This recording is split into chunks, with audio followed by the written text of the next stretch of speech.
Bonjour, bonsoir à tous, j'aimerais ouvrir une parenthèse. J'ai constaté récemment avec horreur et incompréhension qu'il n'y avait pas la moindre vidéo au sujet de Star Wars sur ma chaîne. Et je me suis dit, rectifions cette erreur avec le top 20 des meilleures scènes de Star Wars. Et soyons fifous, intégrons tous les films, mais aussi les séries animées, les livres que j'ai lus, les jeux vidéo. Et véridique, en regardant les films, je notais les scènes qu'il fallait absolument que j'intègre au top 20. À la fin de la trilogie originale, il y en avait 29. Alors je me suis dit, oh, peut-être on va juste faire les 20 meilleures scènes de la nonalogie Skywalker. Et je suis arrivé à 72 scènes qu'il fallait absolument que je mette dans le top 20. Ça n'a pas été une vidéo facile à faire. Pour assurer un peu de variété, je me suis fixé la règle de 7 scènes par trilogie. Calcul rapide, ça fait 21. C'est du bonus, ça me fait plaisir, c'est pour vous. Pour vous. Et on le sait que Star Wars ça suscite tout un tas de passions, alors un petit mot, si vous n'êtes pas d'accord avec moi, ça veut pas dire que vous avez tort, ni que j'ai tort, car le tort tue, ça veut dire que nos opinions sont différentes, et tant mieux. Alors plutôt que de me dire dans les commentaires que mon top est incomplet, j'ai 72 scènes à mettre dans un top 21, je sais qu'il est incomplet, parlez des scènes que vous avez aimées, et laissez les gens dire ce qu'ils aiment sans les emmerder. Alors vous allez me dire, oh non mais Link the Sun, il me dit ce que je dois poster, il se prend pour ma mère ou quoi? Non. Je suis ta mère. On commence avec une des premières scènes du Retour du Jedi, la scène du Sarlacc. Tous les héros sont venus chercher Han Solo chez Jabba le Hutt et ils se sont tous fait capturer les uns après les autres, doivent être donnés à manger au monstre du désert, le Sarlacc. Mais Luke parvient à tous les sauver grâce à sa nouvelle maîtrise de la Force et c'est notamment la scène où Leia tue le monstrueux Jabba. C'est aussi la scène de la décevante mort pratiquement accidentelle de Boba Fett. Le Premier Ordre a acculé la résistance sur Crait et vient de percer la porte de leur base. Mais à leur plus grande surprise, Luke Skywalker, maître Jedi disparu depuis des années, émerge. Son ancien apprenti, Kylo Ren, est conscient de la menace qu'il représente et ordonne à tous ses ATM-6 d'ouvrir le feu à la puissance maximale sur son oncle. Au bout de quelques secondes de feu, richement nourri, au son d'avoine, mais oui, le général Hux ordonne de cesser le feu et demande ironiquement au suprême leader s'il pense que ça aura été suffisant. Et Luke émerge de la fumée, sans une égratignure, et s'époussette l'épaule. La force de cette scène, c'est la mise en abîme. Le spectacle n'est pas tant pour nous que pour les personnages. Luke interprète la légende qu'il est devenu pour déstabiliser le Premier Ordre et redonner foi à la résistance.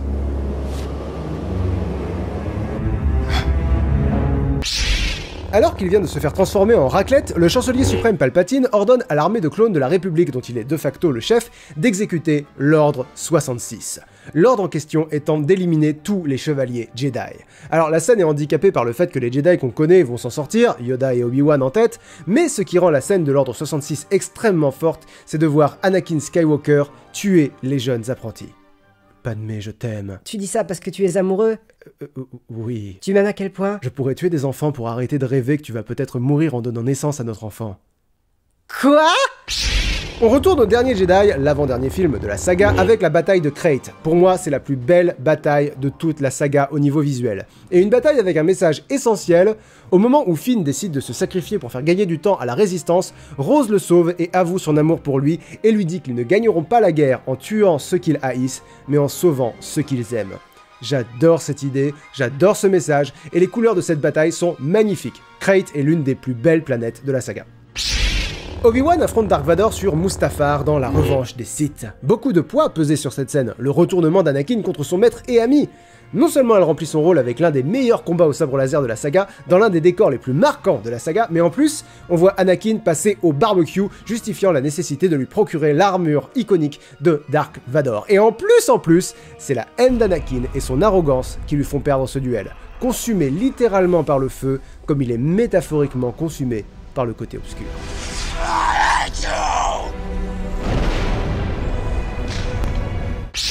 Et on saute 19 ans plus tard pour la conclusion de ce duel entre Obi-Wan et Dark Vador. Ah bah là, ça va moins sautiller chez les papis, c'est sûr. Obi-Wan accompagne Luke, Han Solo et Chewbacca sur Alderaan, mais ils se font tracter par le destroyer de Vador. Luke et Han sauvent la princesse Leia, mais le seigneur Sith décide de confronter son ancien maître. Le duel est équilibré jusqu'à ce qu'Obi-Wan se laisse tuer pour, je cite, devenir plus puissant que Vador ne peut l'imaginer. Et en effet, Vador le tue, Obi-Wan rejoint la Force, et à partir de là, il pourra continuer à guider Luke Skywalker. Mais c'est un peu la jurisprudence Gandalf, si tu tues le vieux mentor barbu, il devient plus fort. C'est la connerie qu'il faut pas faire. L'une des scènes clés de l'épisode 1, c'est quand le Conseil Jedi refuse de former Anakin. On se dit, ouais, les gars, ils sont sages, ils peuvent entrevoir l'avenir. Cette histoire d'Anakin Skywalker, elle pue un peu du cul. Anakin finira quand même par être entraîné, on va y revenir, malgré cette citation de Yoda qui décrit trait pour trait le futur parcours d'Anakin dans la prélogie. La peur mène à la colère mène à la haine mène à la souffrance. Je sens beaucoup de peur en toi. Beaucoup de peur, puis beaucoup de colère, beaucoup de haine et beaucoup de souffrance, c'est exactement ce qui attend Anakin. C'est presque comme si c'était mieux de commencer une trilogie quand tu sais où elle va aller. Quand on apprend dans l'épisode 7 que les parents de Rey l'ont abandonnée quand elle était gosse, j'avoue avoir roulé des yeux genre « Ah, ok, donc elle est liée à quelqu'un d'autre parce que cet univers est complètement consanguin. Alors c'est quoi? C'est une Skywalker, une Kenobi, une Solo elle aussi? Et là, coup de massue dans les derniers Jedi? Nope. Kylo Ren lui apprend que ses parents n'étaient personne. Elle n'est personne, elle n'a aucune place dans cette histoire. Et ça, c'est triple cool. 1. Le mystère de ses parents est résolu par un retournement de situation ingénieux, on s'attendait à ce que ses parents soient n'importe qui, sauf personne. 2. La post-logie commence enfin à avoir une identité et à raconter une autre histoire que la trilogie originale. Rey ne doit pas découvrir qui sont ses parents, elle doit découvrir qui elle est. Et 3. C'est logique. Elle est arrivée dans l'histoire par hasard, pourquoi ses parents seraient qui que ce soit? Vous avez remarqué comme j'ignore complètement les révélations de l'épisode 9? C'est voulu. J'ai entendu dire plusieurs fois que c'était la meilleure scène de la prélogie. Je suis pas d'accord, mais ouais, elle est géniale. Dans un espèce de théâtre d'opéra avec des bulles, je sais pas, Palpatine raconte à un Anakin Skywalker perdu comme jamais dans le sens où devrait aller sa loyauté, l'histoire de Plagueis le Sage. L'histoire d'un maître Sith qui a réussi à dompter la mort. Et il raconte ça à Anakin hanté par des cauchemars de sa femme mourant en couche. Quel immonde petit salopard! Is it possible to learn this power? Not from a Jedi. Une de mes scènes préférées dans les derniers Jedi, c'est le moment où Rey, cherchant des réponses sur son passé, tombe dans la grotte représentant symboliquement le côté obscur sur l'île d'Ashto. Elle est alors prise au milieu de centaines de son propre reflet passé et futur qui répètent et anticipent ses mouvements. Elle demande au miroir métaphorique qu'elle trouve dans cette grotte de lui montrer ses parents, et le miroir lui renvoie son propre reflet. Et en même temps, c'est un peu ce que font les miroirs. Mais là, c'est métaphorique. Le côté obscur lui montre sa véritable peur, d'être seule, de n'avoir qu'elle-même. Parce que c'est le côté obscur qui a les réponses à tes angoisses.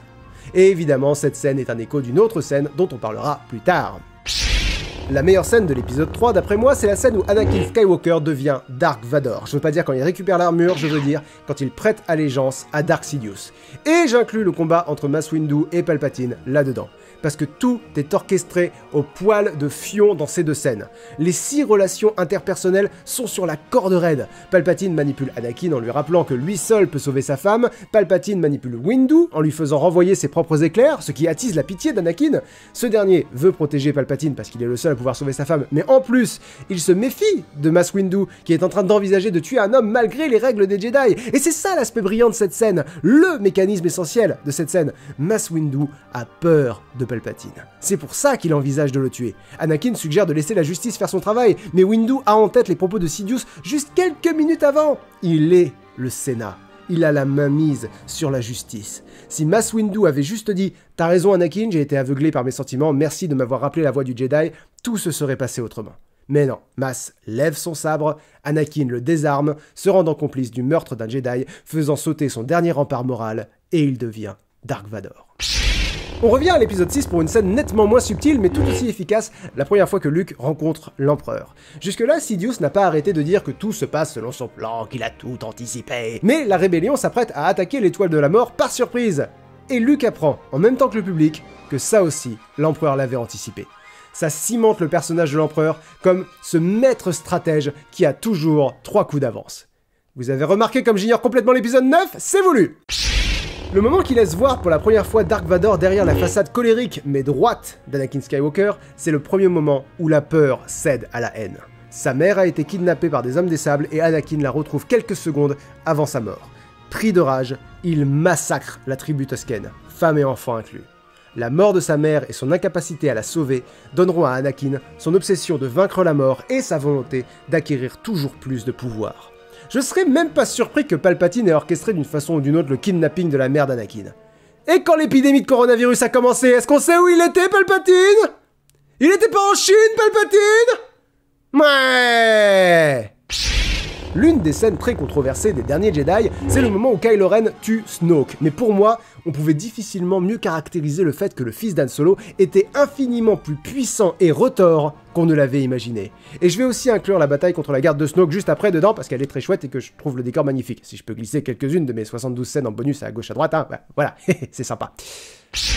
Toujours pareil, une scène controversée des derniers Jedi, mais la toute fin est brillante. On voit des enfants esclaves à Canto Bight racontant l'histoire de Luke Skywalker s'opposant au Premier Ordre. Je vous renvoie à mon numéro 20.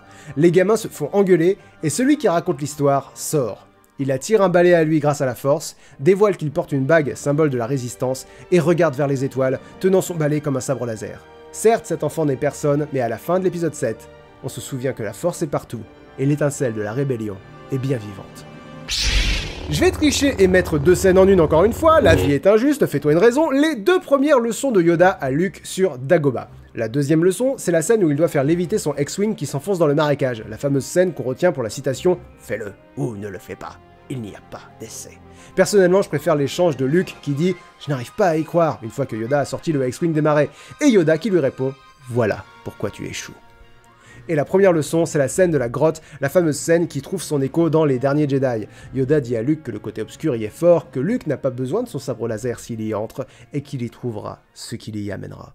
Le jeune homme y voit Dark Vador et s'engage dans un court duel au sabre laser où Luke finit par décapiter le Seigneur Sith, et il découvre son propre visage derrière le masque. Ma façon d'interpréter cette scène, si tu tues Dark Vador, tu deviens Dark Vador. What's in there? Only what you take with you. La meilleure scène de la post-logie d'après moi, le duel de Luke et Kylo Ren sur Crait, suivi par la mort de Luke. On découvre que Luke n'est pas physiquement là, qu'il a projeté son image jusqu'à Crait depuis Ahch-To, où il s'est exilé parce qu'il est tout déprimé. Tout n'était qu'une mise en scène, comme je l'ai déjà dit, pour la résistance. Mais le message est aussi pour Kylo Ren. Le jeune homme est obsédé à l'idée de détruire le passé, au point de ne même pas remarquer que son adversaire n'est pas réellement en face de lui. Mais Luke, au contraire, embrasse le passé, en acceptant de jouer le rôle de la légende qu'il a été et du maître qu'il est redevenu, pour pouvoir dépasser ce passé et permettre à la résistance et aussi aux Jedi d'aller vers l'avenir. The rebellion is reborn today. The war is just beginning. And I will not be the last Jedi. Le point culminant du tout premier film Star Wars, la bataille de Yavin, où Luke, guidé par la Force et par la voix de son maître Obi-Wan Kenobi et avec l'aide inespérée de Han Solo et Chewbacca, parvient à détruire l'Étoile Noire. Cette bataille sert de point de datation dans l'univers de Star Wars. Cette scène, c'est l'équivalent de la naissance de Jésus dans la mythologie Star Wars, si vous voulez. On aborde la meilleure scène de la prélogie d'après moi et le meilleur combat au sabre laser de la saga, Obi-Wan Kenobi et Qui-Gon Jinn contre Dark Maul. La chorégraphie de la bataille est géniale et la tension très forte, mais l'importance de cette scène, c'est que c'était Qui-Gon qui avait décidé de prendre Anakin sous son aile, et qui aurait pu le guider comme une figure paternelle, parce que Obi-Wan et Anakin ont toujours eu un rapport plus fraternel qu'autre chose. En mourant, Qui-Gon fait promettre à Obi-Wan de former Anakin, mais Obi-Wan sentait que c'était une mauvaise idée dès le départ. Le Conseil Jedi pensait que c'était une mauvaise idée, mais Obi-Wan leur a dit « Je l'ai promis avec Qui-Gon, alors avec ou sans votre accord, je le ferai. » Il s'est fallu de peu de choses, hein. Obi-Wan, tu formeras Anakin? Non. Sans déconner, je suis en train de crever. Non. Vas-y, fais pas ta poule. Non.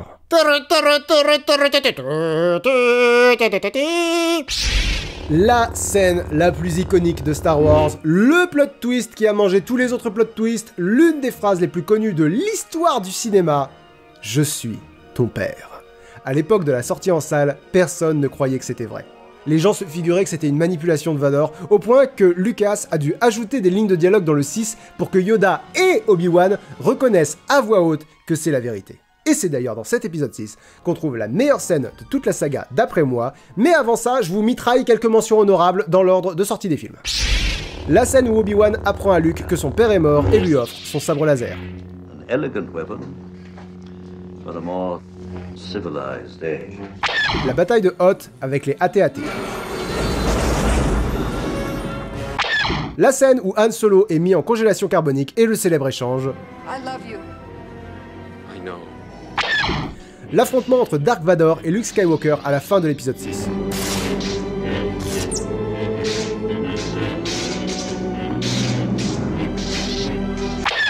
la course de module dans la menace fantôme. Toute la scène dans l'arène dans l'attaque des clones avec la mort de Jango Fett et Padmé qui assume ses sentiments pour Anakin. Anakin et Obi-Wan contre le comte Dooku dans la revanche des Sith et la première fois qu'Anakin obéit aux ordres cruels de Palpatine. Kill him. Kill him now. Kylo Ren se recueillant devant le casque de Vador dans le réveil de la Force. And I will finish what you started.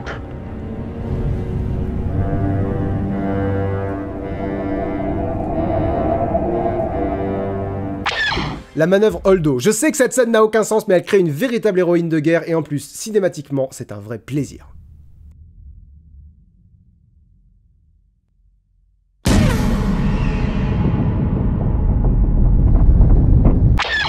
Luke reconnaissant avoir hésité à tuer Kylo Ren, prouvant que même les meilleurs échouent. He would bring destruction and pain and death at the end of everything I love because of what he will become. And for the briefest moment of pure instinct, I thought I could stop it. Luke retrouvant Yoda qui lui donne la grande leçon du 8e film. We are what they grow beyond. That is the true burden of all masters. Et enfin, dans l'ascension de Skywalker, Kylo Ren revoit son père dans une scène très riche en émotions. Dad.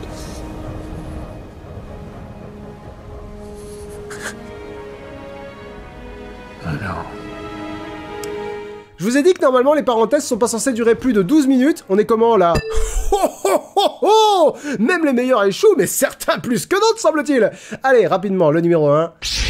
Encore une fois, j'ai mis 2 scènes en une, la fin de l'épisode 6. L'Empereur comprend qu'il ne pourra pas corrompre Luke Skywalker et décide de le tuer, mais Vador intervient et tue son maître en le jetant dans le noyau de l'étoile de la mort. Vous avez remarqué comme j'ignore complètement les révélations de l'épisode 9, c'est voulu! Cette scène est forte pour un nombre absurde de raisons, mais ce que je préfère, c'est que ce n'est pas Luke qui tue l'Empereur. L'Empereur meurt des propres conséquences de ses actes et de sa méconnaissance de la force de l'amour d'un père pour son fils, du côté clair de la force. À la fin de l'épisode 6, la haine est vaincue par l'amour. Et je vais ajouter la scène qui arrive juste après. Anakin Skywalker, mourant, demande à son fils de l'aider à enlever son casque pour le voir pour la première fois avec ses propres yeux. Luke, refusant d'abandonner son père, lui dit qu'il peut le sauver. Et ce dernier lui répond qu'il l'a fait. Veuillez m'excuser, il faut absolument que j'aille revoir la trilogie originale. Merci à tous d'avoir regardé cette vidéo, n'oubliez pas de mettre un pouce bleu en partant, laissez-moi un commentaire pour me dire si vous voulez voir plus de contenu Star Wars sur cette chaîne, et pour ne pas le rater, n'oubliez pas de vous abonner et d'activer les notifications. Je ne sors qu'une vidéo par mois environ, ça va pas vous noyer. Bonne fin de journée à tous, que la force soit avec vous, et je referme la parenthèse.